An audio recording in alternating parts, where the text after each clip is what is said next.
Hey everyone, Nicole here, aka the Groovy Writer. I hope you're all having a great day, but if you're not, especially as a writer, how do you handle that? Today I want to talk a little bit about doing as much as we can as writers to enjoy or at least appreciate every part of the journey. In my own writing career, and prior to my writing career, when I was aspiring to actually have what I could call a writing career, I experienced so many ups and downs. This is something that is common to humans. Obviously, it's just part of the human experience. But for writers, there is a special category of peaks and valleys, and the intensity of those peaks and valleys, depending on where we are in our writing journeys. If we're just starting out and we're filled with optimism and hope and thinking about what the future might bring, or whether we've maybe been slogging at it for maybe years, maybe even decades, waiting to create, say, a novel-length work of fiction or a book-length work of any type of writing, and maybe wanting to get it published. So the aspirations are there and they are large, but maybe we feel especially far away from them. And when we have a bad day, when we have a day where we feel discouraged, maybe we got some negative feedback on our writing, it can really knock us down, and it can be hard to recover from that sometimes, especially when we have other things going on in our lives. And when don't we have other things going on in our lives, right? But today, from a perspective of someone who's been doing this since, about 30 years, seriously, I've been pursuing writing in either trying to improve my class, learning I totally misspoke there, trying to improve my classes, yes, because I'm a teacher, but also trying to improve my craft and learning what I can to just up my skills, up my knowledge of what it will take to do what I want to do with my writing. So I've spent a lot of time doing that. I've spent a lot of time sort of in the publishing scene as a writer, studying it, being traditionally published, also doing the indie publishing thing, which is, I think, so exciting right now. There's just so much possibility there. And apparently I'm hearing news out of Frankfurt. Right now it's the Frankfurt Book Festival is happening in Germany, which is an annual event where booksellers get together, publishers, booksellers, agents, editors. It's sort of the place to be. And what I'm hearing is some of the news coming out of there from some of the big speakers is that they're saying, hey, we as the big dogs in publishing need to stop ignoring indie presses. We need to stop ignoring self-published authors, because that's a huge part of the market share, and essentially big publishing is losing market share due to this movement that I think so many ignore. I spoke briefly in another episode about the Penguin Random House merger with Simon & Schuster, and I shouldn't say merger, the potential merger, and how the court case that just happened a couple months ago about that, and how the one publishing executive, and I'm not trying to demonize people in publishing here, but I think it's interesting, this timing, this executive came out and basically referred to indie presses, small presses, self-published authors as the farm team. Kind of interesting. Anyway, I've spent a lot of time studying this world, being in this world, and of course being an MFA faculty. I'm constantly working with writers from all over the spectrum. Some want to be published, some don't.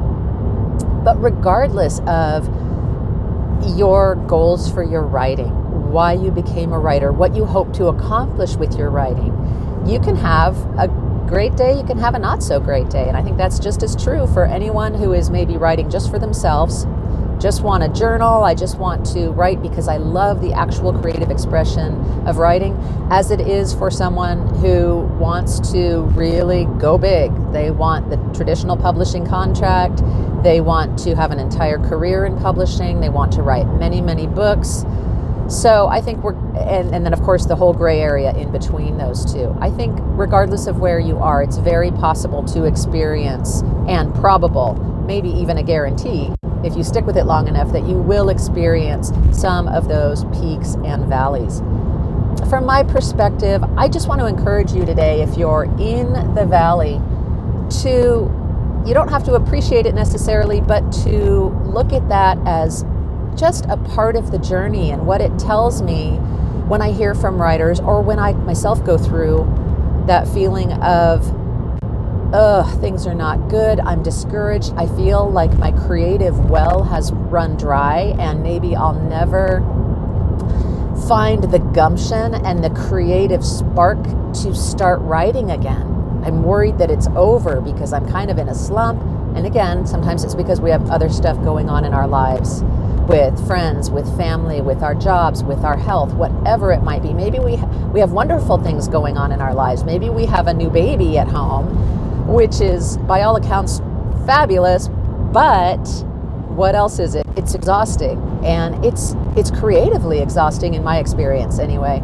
It's hard to get in that creative zone when we are tending to young children, or maybe we're tending to elderly family members, and that can really take a great deal of life force. So it's so easy to get completely discouraged when we get into that place. But I am here to tell you that some of those lows down the road may very well serve you and serve your writing in ways that you just cannot see when you are in them. So some of the insights you are gaining when you're kind of down in it and you're just not feeling confident, you're not feeling creatively sparky, you're not feeling like you have anything to say, and even if you did, who would want to hear it? That sort of feeling. I'm guessing many of you can relate to this. If you're not writers and you are watching this episode, you can probably just relate to that in whatever field you are in. Maybe whatever hobbies you enjoy. I think at some point we all experience that, or most of us anyway. And the whole point of this episode is to encourage you and to say that I really believe, from my own experience, from talking to a lot of other creators, my students and just creators at large, that there is material in there. I love this saying, grist for the mill. It's all grist for the mill. So in other words, it's all useful at some point. And just because you can't see the usefulness in some of the insights that maybe by osmosis you're getting them, you don't even realize it, being in this place of sort of just creative blah, just because you can't see them right now does not mean those insights are not sort of seeping into your brain, your subconscious, whatever you want to call it. And you might be surprised a little farther down the road, or sometimes a lot farther down the road, many years, a story you're writing 5 or 10 years from now, you might be surprised at how you are able to create a character who arrives at certain insights and who is able to have certain reactions to experience. You might, if you think about it, go, where does that come from? Where did I get that idea for that character? How did I come to the conclusion that this character was going to react this way? And you might think about it, because often, especially when we put our characters through difficult experiences, which I do think it's really important to do to help create well-rounded characters, I think often our inspiration for that, whether we're immediately aware of it or not, comes from our own experiences, our own trials, our own lessons, learning what to do, learning what not to do. And life is sort of a process of that.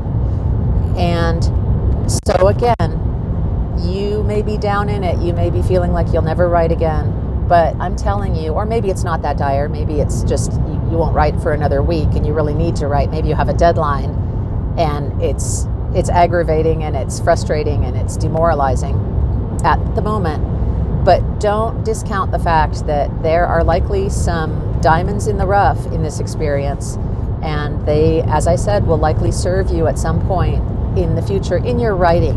And if you're also a teacher, in your teaching, if you're a student, in your learning. Hopefully we're all at least two of those at any given time, with a writer being one of them. So that's my message for you today.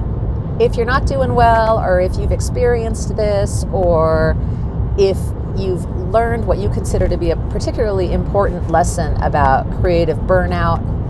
I would love it if you would leave a comment below, hit the subscribe button, hit the like button, all that good stuff. And I hope you are having a great day, and if you're not, I hope you will be soon. All right, everyone. Again, this is Nicole, aka the Groovy Rider, coming to you from the road. I'll see you soon.